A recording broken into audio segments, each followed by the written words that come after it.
Hey. I'm all ears. You got time to talk now? Okay? We've just been traveling for a while now, and I figured, especially after all that stuff with DiMa, that you deserve to know more about me. So, there anything you want to know? So, who are you, Nick? That's a question I've been trying to figure out myself for a long damn time. I know I'm a synth, authentic Institute handiwork, but I'm still mechanical, not bioengineered like the fancy synths giving everyone the willies these days. I get tune-ups now instead of checkups. You remember when DiMa was talking about the Institute's personality experiments? My memories. My personality.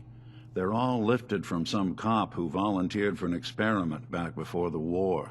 They scanned his brain and copied it onto the hardware that runs between my ears. Don't know why they chose to make a robot based on some pre-war cop instead of a math genius or a bioengineer. But hey, maybe that's why the Institute tossed me in the garbage instead of turning me into one of their people snatchers.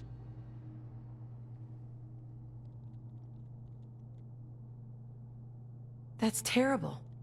They really just threw you away? Sure did. It was quite the rude awakening. I remember waking up one day in a garbage heap, a body in tatters and a head full of memories belonging to a man who'd been dead for 200 years. Suffice to say, it was a confusing couple of weeks. Folks didn't really know much about synths back then, so when I finally ran into people, they mostly treated me with caution rather than hostility. But the kids, they weren't afraid. I think his name was Jim. The first person to actually speak to me after I got the boot from the Institute.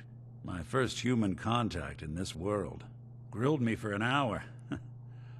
Once they'd seen I wasn't going to hurt anyone, the other folks in the neighborhood came out to ogle the mechanical man. It eventually turned into a pretty swell soiree.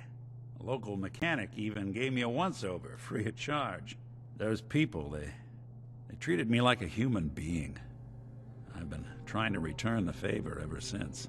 It's a surprisingly rare trait out here sometimes. And it's something I've noticed you got a fondness for. Part of the reason I've stuck around this long.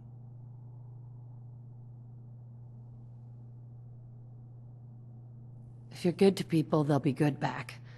That's something I've always believed. Couldn't agree more. Well, I expect you're about as bored as can be listening to me rattle my skeletons. We should probably head out.